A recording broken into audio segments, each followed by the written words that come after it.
بسم اللہ الرحمن الرحیم۔ السلام علیکم ناظرین۔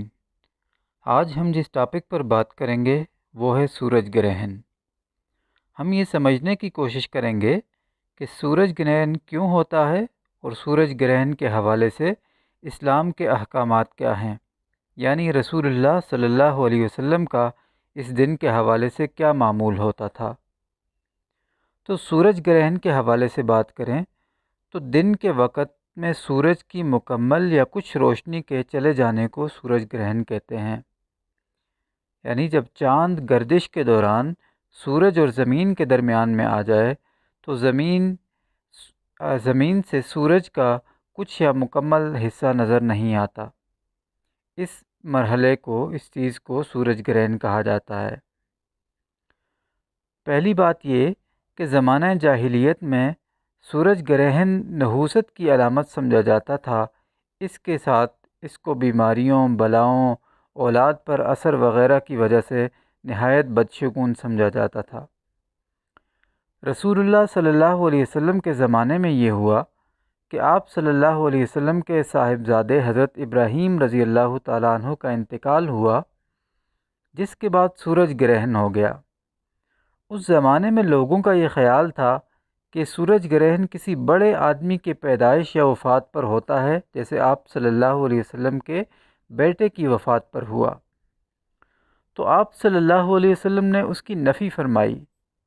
صحیح بخاری میں یہ روایت موجود ہے کہ جب سورج گرہن ہوا تو نبی کریم صلی اللہ علیہ وسلم اس طرح گھبرائے ہوئے باہر آئے جیسے قیامت آ گئی ہو، اور آپ صلی اللہ علیہ وسلم نے مسجد میں تشریف لانے کے بعد نماز پڑھی، طویل ترین قیام اور رکوع کے ساتھ نماز پڑھی۔ اس سے پہلے آپ کو ایسا کرتے ہوئے نہیں دیکھا گیا تھا۔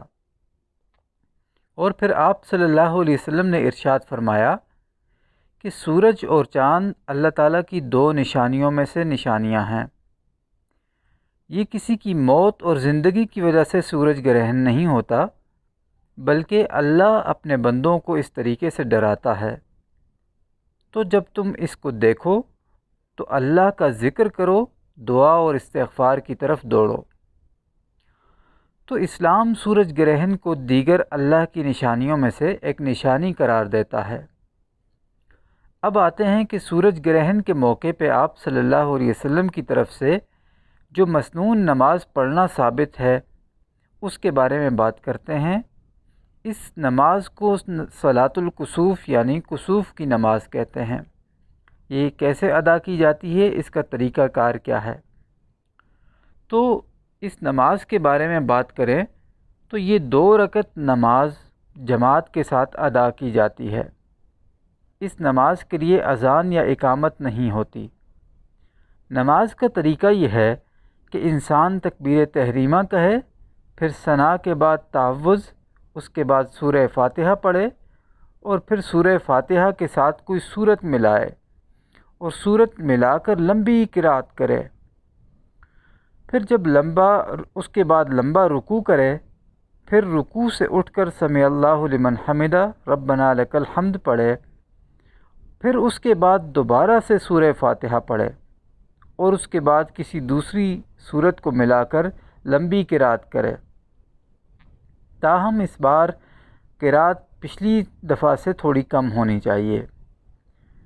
پھر دوسری بار لمبا رکوع کرے، پھر اٹھ کر سمع اللہ لمن حمدہ ربنا لک الحمد پڑھے، پھر کافی دیر وہیں کھڑا رہے، پھر اس کے بعد 2 لمبے لمبے سجدے کرے اور ان سجدوں کے درمیان بھی کافی وقت بیٹھے، پھر دوسری رکعت کے لیے کھڑا ہو اور دوسری رکعت بھی پہلی رکعت کی طرح ہی ادا کرے، لیکن دوسری رکعت کے تمام اعمال پچھلی رکعت سے تھوڑے کم ہونے چاہیے، یعنی قرات اور لمبے رکوع ان میں تھوڑی سی کمی کرنی چاہیے۔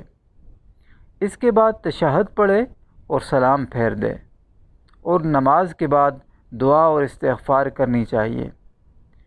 نماز کسوف باجماعت ادا کرنا مسنون اور افضل ہے، لیکن یہ دیگر نوافل کی طرح انفرادی طور کے اوپر بھی پڑھی جا سکتی ہے۔